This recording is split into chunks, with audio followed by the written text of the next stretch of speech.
हे समर्थ परमात्मा, हे निर्गुण निरंकार, तू करता है जगत का, तू सबका आधार। कण कण में है बस रहा तेरा रूप अपार।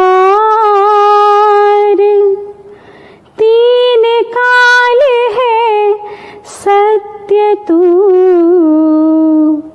मिथ्या है संसार। घट घट वासी हे प्रभु,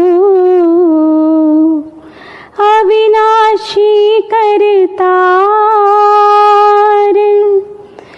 दया से तेरी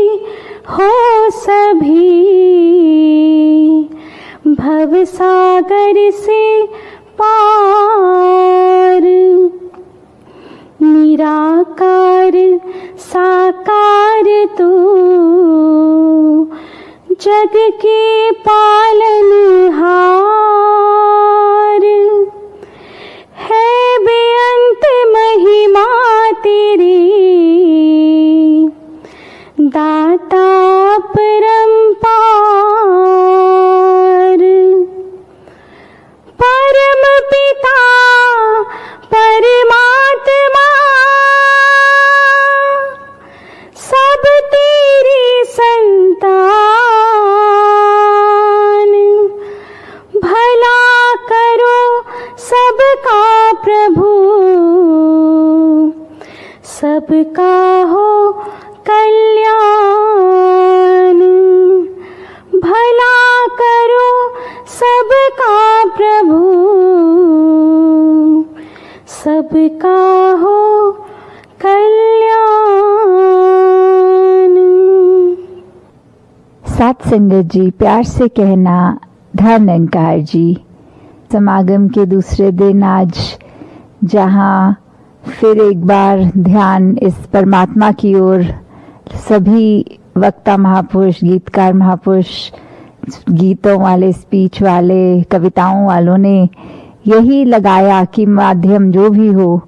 ये परमात्मा पे ही अपने आप को आधारित रखें। मन को स्थिर रखने के लिए जहाँ एक इतने फोकस, चैनलाइज्ड एक करने का तरीका यही परमात्मा है। तो कैसे हम अगर अपने आप में सोचें कि कैसे जीवन काल में अगर देखते चले जाएं कि कोई अगर छोटा बच्चा हो, उसको कभी स्कूल के ईयर्स में पढ़ाई में थोड़े से अगर तैयारी बहुत अच्छी की हो और परिणाम में उतने अच्छे मार्क्स ना आए तो मन फिर अस्थिर हो जाता है कि कैसे एक इतनी तैयारी, इतनी मेहनत, इतनी लगन से करने के बाद भी जब रिपोर्ट कार्ड हाथ में आई तो जो सोचा उससे कम मार्क्स आए। तो ये मन का ये स्वाभाविक रूप में अस्थिर हो जाना कि ये हुआ कैसे, और घर वालों ने भी हो सकता है कुछ कह देना ऐसा कि इतनी अगर पढ़ाई अच्छे से नहीं करी होगी तभी परिणाम खराब, और ये मन उस स्टूडेंट का व्याकुल होना कि सब पढ़ाई पूरी और इतनी प्रैक्टिस के बाद भी ये कम मार्क्स का आना, समझ जब ना आना, और फिर ये शिकवे परमात्मा से करना। और ऐसे ही अगर आगे चलें तो किस तरह अगर कोई रिश्ता किसी का किसी के साथ मुकम्मल ना हो तो किस तरह फिर एक ये कंप्लेंट्स मन में आना, एक इस तरह से कि जब तक तो सब ठीक था तब तो सब अच्छा लगना, और जैसे ही कोई बाधा आई उस रिश्ते में तो कैसे फिर वही व्यक्ति एक उससे बदला लेने की भावना तक मन में आनी, और आजकल कैसे सोशल मीडिया को भी यूज करना कि एक दूसरे इंसान को डिफेम किया जाए क्योंकि इसने अपनी पूरी कोशिश के बावजूद भी हमें एक उस तरह का जो हम रिजल्ट चाह रहे थे वो एक कमी हो जानी या कुछ तो आगे चलते हुए जीवन की यात्रा में जब एक टूवर्ड्स कह लो बुजुर्गी या थोड़ा उसमें और उससे भी कम आयु में जब अपने आगे किसी के बच्चे होने या दोते पोते होने कि कैसे एक ग्रैंड चिल्ड्रन की एज में भी उन्होंने देखना कि किस तरह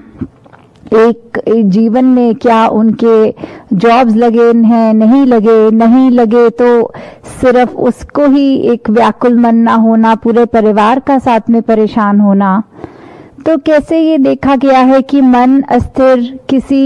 एक एज ग्रुप के लिए नहीं है, ये कैसे एक थ्रू आउट लाइफ हम किसी भी एज के टाइम फ्रेम में होना, तो भी ये स्वाभाविक है कि कुछ ना कुछ ऐसा होगा जो सिचुएशन वाइज अस्थिरता लाएगा। पर हमने अपने आप को ऐसे समय में भी कैसे स्थिर रखना है, यहाँ उसी को ही सिचुएशन को रिवर्स करके देख लें कि जब किसी स्टूडेंट के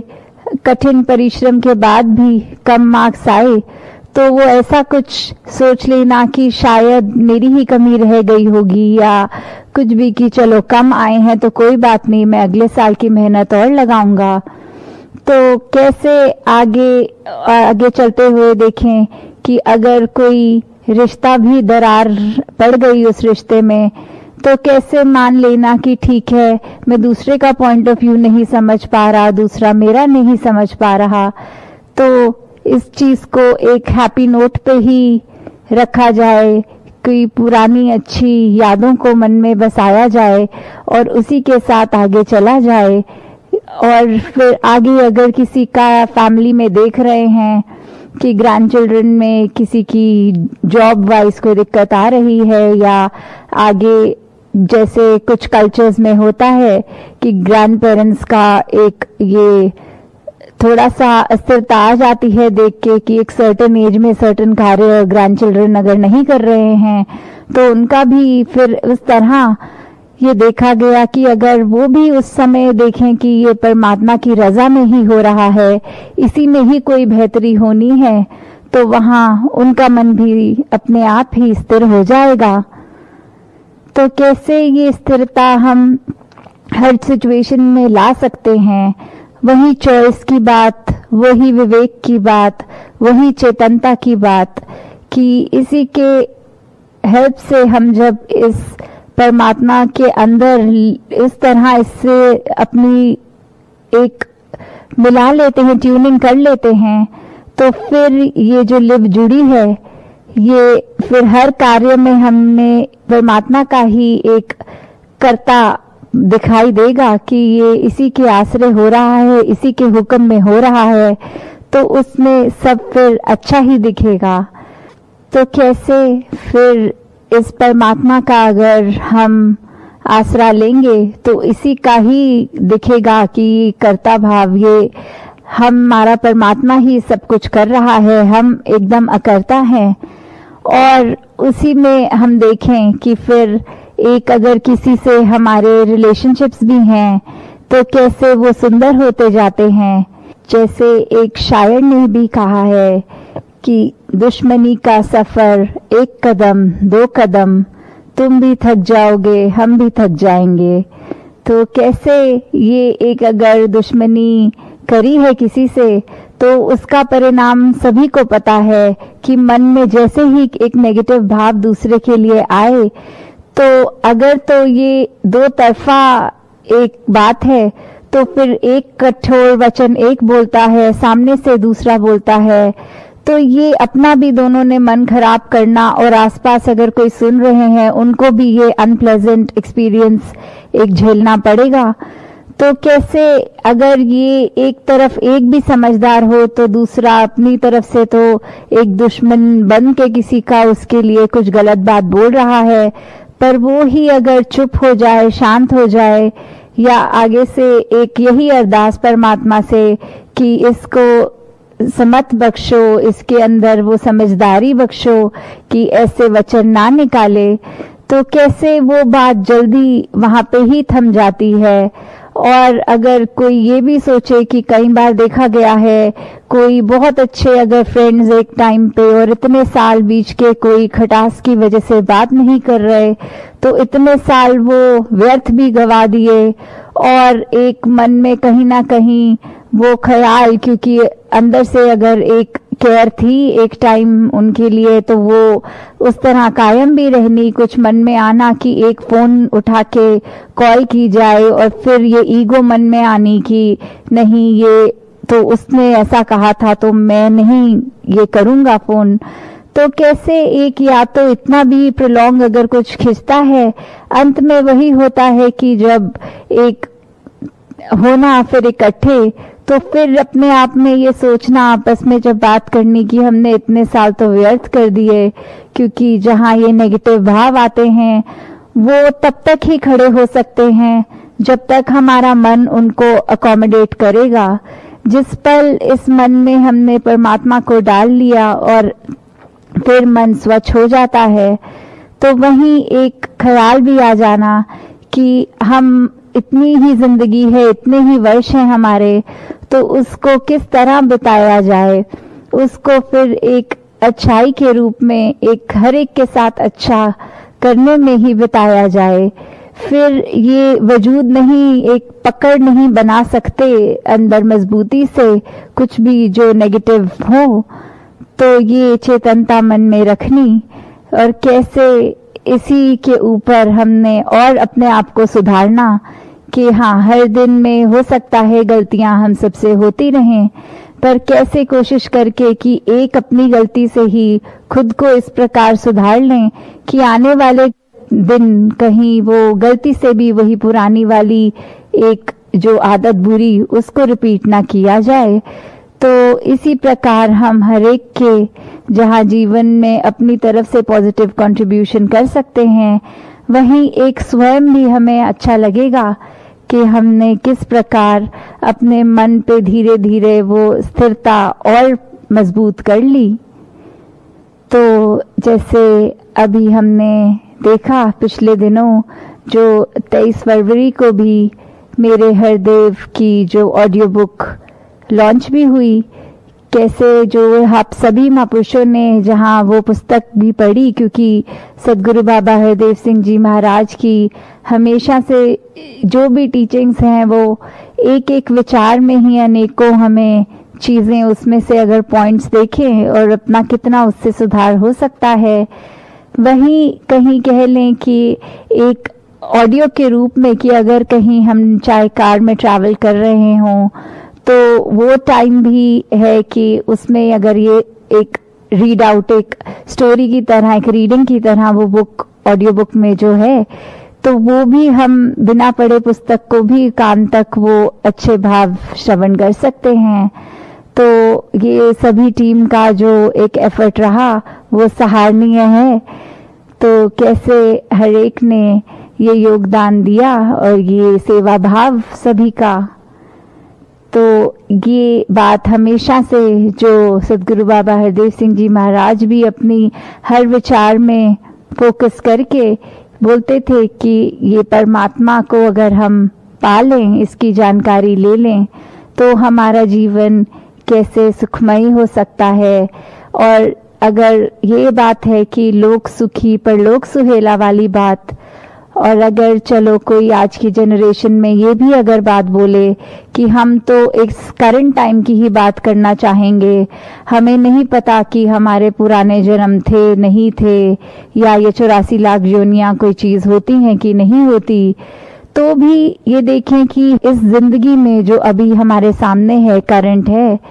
तो कैसे हम इसको ही सुधारने की बात करें, आगे पीछे अगर नहीं भी सोचें। तो यही है कि कैसे अपने पल पल के सुधार के लिए हमेशा इस परमात्मा का एहसास होना, क्योंकि स्थिरता में हम वही कर सकते हैं कि इस एहसास के कारण ही मन स्थिर होगा। और वहीं ये महाराष्ट्र का जहाँ समागम हो रहा है, तो जहाँ महाराष्ट्र की ही धरती के संत मुक्ताबाई जी भी कहते हैं, जगिया ब्रह्म दिसे उघड़े, ये भगवान ये परमात्मा ओपनली देखा जा सकता है, इन्हीं आंखों से देखा जा सकता है, तो कैसे हम इस परमात्मा को देख सकते हैं? जब ये हम ऐसा कर लें तो फिर हमें अपनी भी एक असल पहचान कि हम ये शरीर नहीं है, उस पे हम आधारित होकर अपने जीवन को एक सही डायरेक्शन में ले जा सकते हैं। तो जैसे आज सुबह भी सेवादल रैली के रूप में जो मैसेजेस ये स्किट्स में भी देखे गए कि कैसे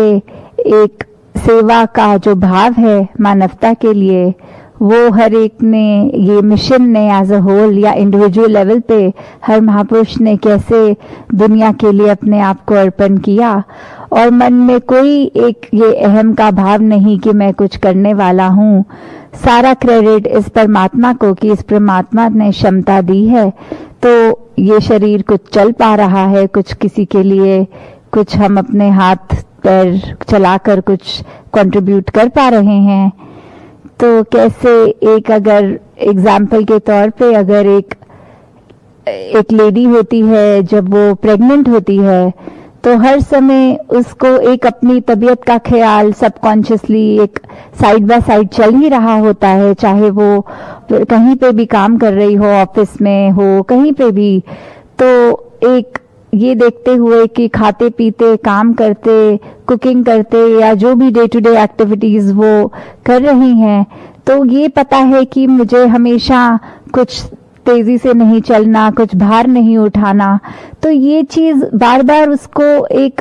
याद नहीं कराई जाती कि ऐसा ना करो, आप प्रेग्नेंट हो, पर वो एक नेचुरल, एक इंस्टिंक्चुअली पता होता है कि हम जो भी कर रहे हैं वो बहुत उस तरह करें कि अंदर एक जो और जान है एक, तो वो उसका ख्याल करते हुए।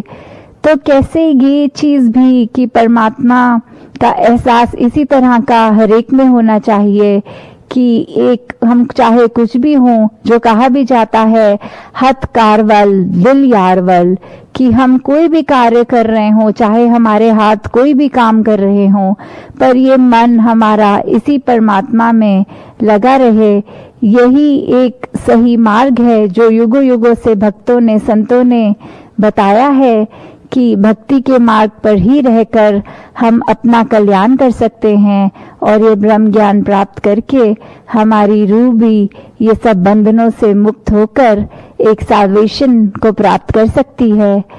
तो दातार सभी पे कृपा करे कि ऐसी ही स्थिरता वाला जीवन, एक सहजता वाला जीवन हर एक के हाथ में हो, हर एक उसी तरह से अपना जीवन जीता चला जाए। तो यही अरदास की परमात्मा का ही आसरा लेकर जब हम हर काम करेंगे तो डेफिनेटली हमारी इंटेंशन जो है उसको अगर पॉजिटिव करने की, तो वो एक पॉजिटिव ही होता जाएगा। और हाँ, ये भी देखा गया है आजकल कि अगर कोई नेगेटिव काम करने में भी दलील देने में बोलता है कि अगर परमात्मा के बारे में सोच लिया पर इंटेंशन हमारी नेगेटिव है तो भी ये जरूर एक सफल होगा। तो उसमें भी हमें पता है कि ये हमारे दिमाग की एक चालाकी है, और परमात्मा को तो एक इनोसेंट, जैसे बच्चों का भी एग्जाम्पल बहुत बार आता है कि वो बच्चे चाहे कितने भी चुलबुले हों, उनकी एक इनोसेंस हर एक तक पहुंचती है, कोई चतुर चालाकियां नहीं। तो हम कैसे अपने आप को भी एक उस रूप में चाइल्ड लाइक बना पाएं कि इनोसेंस से इतने भर जाएं कि मन इतना साफ हो जाए कि फिर कोई छल कपट ना हो उस मन में। तो दातार सभी को ऐसा जीवन बख्शे कि एक रस होकर भक्ति को पूर्ण करे। सात संगत जी, ध्यानमंकार जी। आइए हम सभी मिलजुल कर परमादरणीय महात्मा विवेक देवरुखकर जी और इनके साथियों के साथ धुनी सिमरन में शामिल हो जाएं। तेरी ओट सारा तेरा तन मन घोल घुमावा, कहे अवतार तेरे दाता दिन राती गुण गावा कहे अवतारी तेरे ये दाता दिन राती